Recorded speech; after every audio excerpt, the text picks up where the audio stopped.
მადლობა ამ შესაძლებლობისთვის. Იცით, რომ ქართული სამოქალაქო სექტორი აგრძელებს აქციის მონაწილეების წინააღმდეგ სისხლის სამართლის დევნის საქმეების შესწავლას და ეს არ არის პირველი, ასე ვთქვათ, ანალიზი, რომელიც ჩვენ გამოვაქვეყნეთ და ამის გაგრძელებასაც ვაპირებთ სამომავლოდ. ამ კონკრეტულ საქმეში ძალიან, როგორც თქვენ თქვით, 14 ტომია და ჩვენ რა თქმა უნდა ყველა დოკუმენტი შევისწავლეთ ამ საქმის და აქ ძალიან ცალსახად იკვეთება ის, რომ საქმეში მათ ფაქტიურად არაფერი არ აქვთ, ხომ?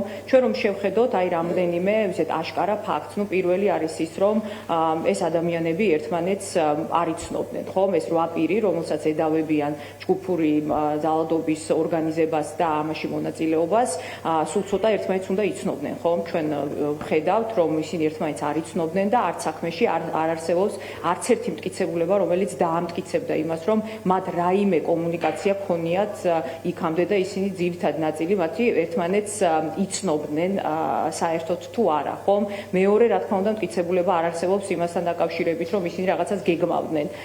ესეც არის მნიშვნელოვანი ფაქტი. ხა თვითონ მტკიცებულებებს, რაც შეეხება, რაც არის საქმეში, ხომ? ეს არის რაღაც Facebook პოსტები, გარკვეული ვიდეოები, ყველა ეს მტკიცებულება არის უკანონოდ მოპოვებული.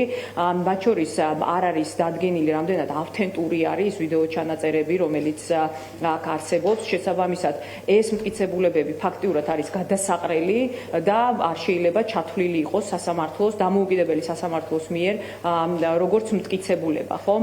ასევე ჩვენ ვხედავთ, რომ არ არსებობს არც ერთი მტკიცებულება, რომელიც დაადგენს, რომ ისინი რაიმე ტიპის დანაშაულში არიან ჩართულები. საქმის მასალებიდან ირკვევა, რომ ბევრ შემთხვევაში ეს ადამიანები, რომელსაც ძალადობას ედავებიან, არც იმყოფებოდნენ ხოლმე იმ დროს აქციაზე, იმ დროს, როდესაც თვითონ ეს პოლიციელების დაზიანება მოხდა, ხომ? ასევე არ არსებობს მტკიცებულება იმასთან დაკავშირებით, რომ ამ პოლიციელების დაზიანება მოხდა ზუსტად ამ ადამიანების რაღაცა ქმედებების შედეგად, ხომ? აქაც არანაირი მტკიცებულება არ არსებობს. ჩვენ რომ შევხედოთ, ხომ, მთლიანობაში, აი დიდ სურათში როგორ მიმდინარეობდა ეს ყველაფერი, თავიდან ჩვენ დავინახეთ, რომ მთავრობის მხრიდან იყო გარკვეული პროპაგანდა გაწეული, თითქოს ვიღაცა რაღაცა ორგანიზებულ, ესე ვთქვათ, დანაშაულს ამზადებდნენ, ამაში იყვნენ ჩართულები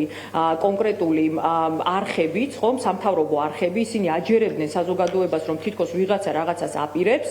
ამის შემდეგ ჩვენ ვხედავთ პატაკს პოლიციელების, რომლებიც იგივე ტერმინოლოგიით ლაპარაკობენ, იგივე მესიჯ ბოქსებით, იგივე სიტყვებით და წინადადებებით, რომელიც ვრცელდებოდა სამთავრობო მედიაში და ამის შემდეგ ხდება ამ ადამიანების დაკავება. ანუ ამით თითქოს შეკრეს მათ თავარი სურათი, ადგეს ფაქტიურად ეს ყველაფერი და იმისთვის, რომ მეტი სანდოობა ქონოდა მათ პროპაგანდას, უბრალოდ დაიჭირეს ადამიანები. აი ამასთან გვაქვს ჩვენ საქმე. ეს არის ახლა რომ დაფიქრდეთ, წარმოიდგინეთ, აქ არიან ჩართულები როგორც სამთავრობო არხები, ასევე კონკრეტული პოლიციელები, კონკრეტული მოსამართლეები, კონკრეტული პროკურორები და ჩვენ ვხედავთ აი ისეთ სიბოროტეს, ხომ, რომელიც შეიძლება ნორმალურმა ადამიანმა ვერც წარმოიდგინოს. ანუ წარმოიდგინეთ, თქვენ კონკრეტული ადამიანები დაასხდნენ, ეს ყველაფერი დაგეგმეს, ეს ყველაფერი დაგეგმეს და ამის შემდეგ უკვე გააკეთეს ყველაფერი იმისთვის, რომ ვიზუალურად ეს ყველაფერი დადგმულიყო. ქალბატონო ეკა, თქვენ საუბრობდით ჩართულობაზე, გესმით ჩემი ხმა?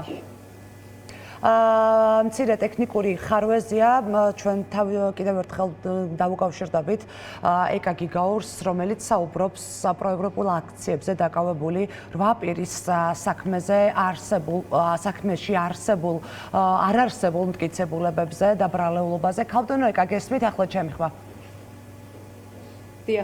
თქვენ საუბრობთ ჩართულობაზე, სისტემურობაზე ამ პროცესში, ხო? და ადამიანებზე, მათ შორის მოსამართლეებზე, შინაგან საქმეთა სამინისტროს თანამშრომლებზე და ასე შემდეგ. ჩვენ წინა პერიოდში ვნახეთ სანქცირებულთა სიაში შინაგან საქმეთა სამინისტროს სრულმოწმე პოლიციელები როგორ მოხვდნენ. ვინ არიან და რამდენად სისტემურია დანაშაული, რომელსაც ახლა ეგრეთ წოდებული ხელისუფლება მოქალაქეების წინააღმდეგ ჩადის?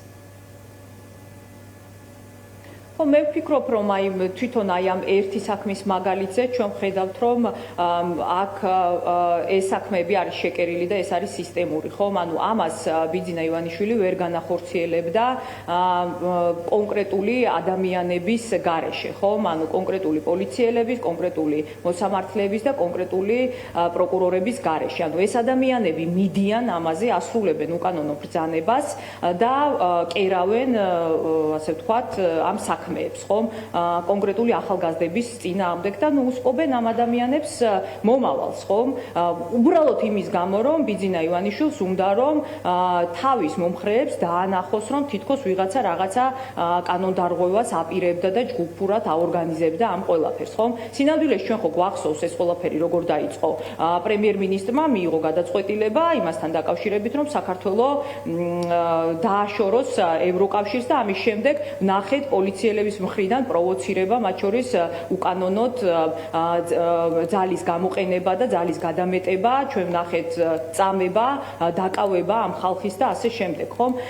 ამიტომ ეს არის ძალიან აშკარა ჩვენი დასავლელი პარტნიორებისთვის. ეს ძალიან კარგად არის ცნობილი მათთვის, თქვენ იცით, რომ სხვადასხვა საელჩოს წარმომადგენლები ყოველთვის ესწრებიან ხოლმე აი ამ გახმაურებულ საქმეებს და ძალიან აშკარაა მათთვის, როდესაც აი ესწრები ამ სასამართლოს ხდომას, აშკარაა, რომ ეს ყველაფერი არის ფიქცია და ეს ყველაფერი არის დადგმული. ამიტომ მე მგონია, რომ ის გადაწყვეტილებები, რაც რამდენიმე ევროპულმა სახელმწიფომ მიიღო, მათ შორის ვიზების შეზღუდვებთან დაკავშირებით და სანქციებთან დაკავშირებით, არის რა თქმა უნდა დასაბუთებული და ეს ყველაფერი არის დამყარებული კონკრეტულ ინფორმაციაზე, რაც გაგრძელდება კიდევაც. ეხლა ეს მინდა რომ მეკითხა დაახლოებით არის ჩამოთვლილი 28 ადამიანის სახელი და გვარი მონაწილე პირები საქმეების შეკერვაში, მოსამართლეები, პროკურორები, შინაგან საქმეთა სამინისტროს თანამშრომლები. როდესაც ეს მტკიცებულებები უკვე დადოკუმენტირებული გაქვთ, მოგროვებული გაქვთ, დაიდენტიფიცირებული გყავთ ეს ადამიანები, ვინც ამ საქმეში არიან, საქმეების შეკერვაში არიან ჩართულები. მიეწოდება თუ არა ეს ინფორმაცია ჩვენს დასავლელ პარტნიორებს და რა ნაბიჯები იქნება გადადგმული სამოქალაქო სექტორის მხრიდან, რომელიც ჩართულია პირველივე დღიდან პროცესებში.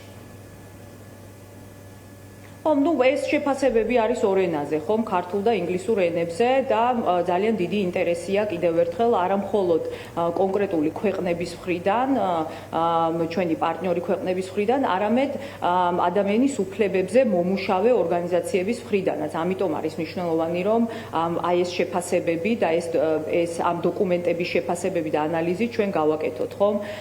ამიტომ რა თქმა უნდა, მათთვის ეს იქნება ცნობილი, ეს ყველაფერი გამოქვეყნებული არის ჩვენს ვებგვერდზე და რა თქმა უნდა მათ ინფორმაცია მიეწოდებათ ამ საქმეებთან დაკავშირებით. დიდი ინტერესია, ძალიან დიდი ინტერესია, ანუ ჩვენ ფაქტიურად მათი ფოკუსის ქვეშ ვართ, ამიტომ ყველა ეს ინფორმაცია, ყველა ამ დაჟჯილ ადამიანთან დაკავშირებით, რომელიც ისჯება მხოლოდ და მხოლოდ იმისთვის, რომ თავისი სამშობლო უყვართ, რომ უნდათ საქართველოსთვის ევროპული მომავალი, რა თქმა უნდა ეს ინფორმაცია იქნება ყველასთვის ცნობილი და ეს არის მათთვის გაუგებარი, ხომ? როგორ შეიძლება ადამიანი დასაჯო იმისთვის, რომ მას კარგი უნდოდეს თავისი ქვეყნისთვის. მადლობა, ვუსმენდით ეკა გიგაურს მაშასე პროევროპულ აქციებზე დაკავებული რბა